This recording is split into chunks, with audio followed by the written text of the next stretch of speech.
NBA ratings continue to tank, everyone is injured, and now they are announcing brutal changes to All-Star Weekend. What is happening to the game that we love?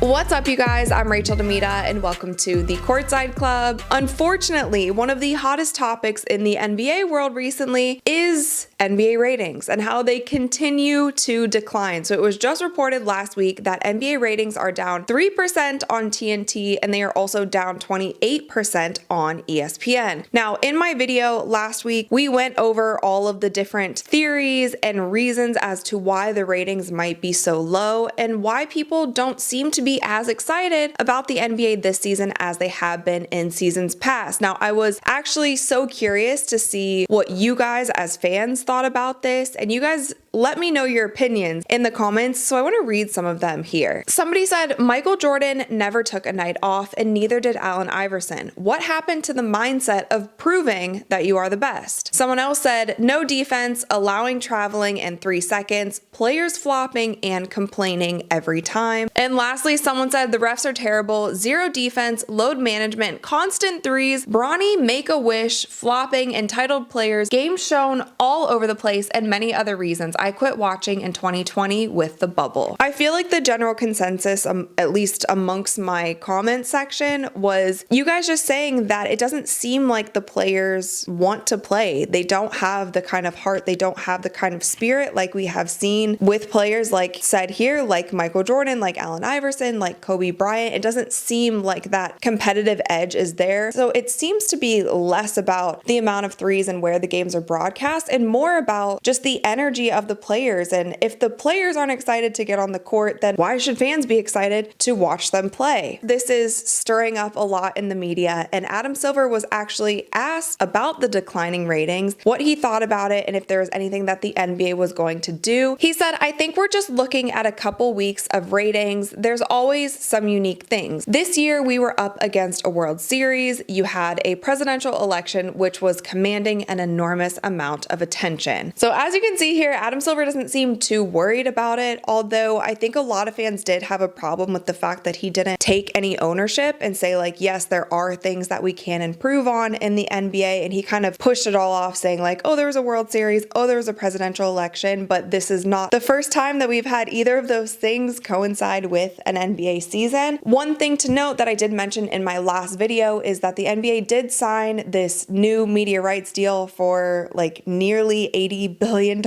They don't truly have to worry too much about ratings, like that's a guaranteed deal. So we might not see any of the higher ups like truly worrying about this issue until the numbers are really, really in a bad place. Now, we also talked in last week's video how Shaq blamed this drop in ratings to be on the pure amount of 3-point shooting that is now in the league. And I saw this stat that I thought was so interesting. So in the 2015-2016 season, the Warriors averaged 31.6 3-point attempts per game, and that was the most in the NBA. And if you guys remember, that was like the golden age of the Golden State Warriors. That's when Steph Curry was pulling up right after half court. That's when Steph's game kind of took over the league. So they were first in the league shooting 31.6 threes a game. And now the Raptors are shooting 31.1 3-point attempts per game in this season, and they are now last in the NBA. So that just shows you guys the discrepancy of like in a span of 9 years, how many more 3-pointers per game these teams are attempting. Now, Shaq recently said that he thinks the reason that the NBA viewership is declining is because fans don't want to watch every team jack up 3-pointers.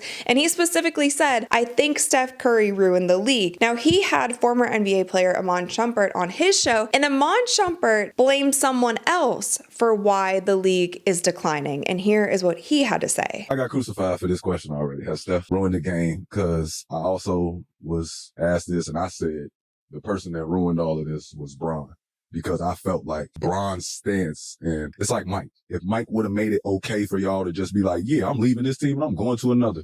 Because I don't like what the owners are saying. If Mike would have did that, there would have been no loyalty, because we all quote unquote wanted to be like Mike, right? I do think that Shump has a point here because I do think the dynamic of the NBA started to change when the superstars started to change teams so frequently. It did just change how fans relate to certain teams, what teams they want to root for, and it's hard to continue to be that loyal fan base when you have a new roster of players. You don't know if your star guy or your core guys are going to stay there beyond that next season. And so that also adds another element to this whole product, which is the NBA. Something else that I've noticed recently is it feels like this season there have been so many more injuries early on in the season than we have had in seasons past. And I just saw this post on Bleacher Report today. It says NBA stars out with injuries right now. You guys, listen to this list. We have Luka, KD, Kawhi, Ja Morant, Chet Holmgren, Paolo Banchero, Paul George, Kristaps Porzingis, Chris Middleton, Lonzo Ball. And that's just the star guys. I mean, even I think it was last night or the night before, like Wemby is also out. Now, speaking of injuries, 9 players on the Pelicans roster are on the injury report. And just last night, they had 7 players out. You guys, look at this starting lineup for the Pelicans. This lineup was going viral because so many people have not heard of any of these players. So you guys, I don't know what is in the water, but there are so many players getting injured. Let me know if you guys have any theories as to why so many guys are getting injured so early in the season. It's not even like we can say that they've already played 60 or 70 games and their body is just, you know, wear and tear, all of these things. No, these guys are getting injured early on. Now, with all of this, there has already been talks about the NBA All-Star Game and trying to figure out ways to make this game more exciting. Now, it was just reported that they have changed the format of the NBA All-Star Game, and here's what it's going to be. So the NBA is switching to a 4-team format for their All-Star Game in an attempt to prove their product. So it'll be 3 All-Star teams, 8 players on each team, and then the team that wins the Rising Stars game. So basically, you guys, it's like a 4-team single elimination tournament with the final game going to 25 points, which to me seems like such a low point tally. But all of this just kind of goes back to the initial topic that we were talking about at the beginning of the video. The sad part for me is that we now have to go to the drawing board, try to think about new ways to get NBA players to be excited about playing basketball, to get them excited enough to go out there and play hard enough so that it's exciting for fans. Because if you watch the All-Star Game last year, it was one of the worst All-Star games I've ever seen in my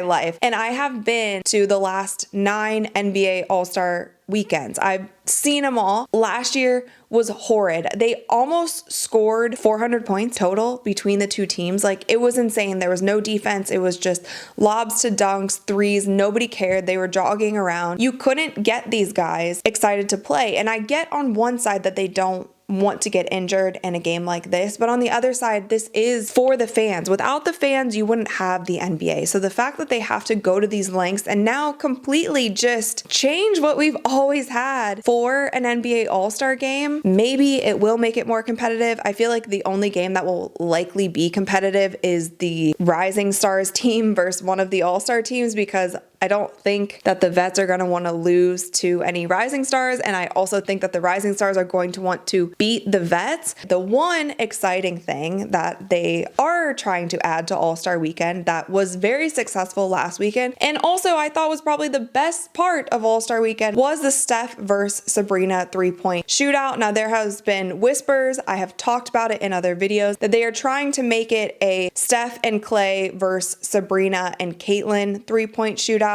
Now, they have already started throwing around the idea that maybe it won't be girls versus boys and it'll be Clay and Sabrina against Steph and Caitlyn. They were trying to split. I think it literally needs to be the Splash Sisters versus the Splash Brothers. I feel like that's the best way to do it, because there's always going to be competition if you make it a girls versus boys thing. So that was one thing that I thought was exciting. We all know Caitlin Clark, she brings the eyeballs, she puts butts in seats. If anybody could save NBA All-Star Weekend, it might actually be Caitlyn Clark. There's just so much going on, and I've been working with the NBA for over a decade. Obviously, I love the game of basketball and I want to see it get better, but I feel like the morale of the league and the morale of fans, they're getting fed up. There's just this disconnect right now between players and fans, and while the NBA is trying to do different things, rule changes, change AllStar, this and that, it's not gonna work if the players don't go out there with a competitive edge and show us why they deserve to be on the floor with the 300 other best players in the entire world. You should be proud to wear an NBA jersey, go out there and compete, and people just want to see that spark. They want to see that fire. You guys let me know in the comments below what you think about all this, why you think that the ratings are declining, if you think that they will continue to decline, or is this something that the league can save itself? Definitely let me know in the comments below. Of course, thumbs up this video if you enjoyed it and click that little subscribe button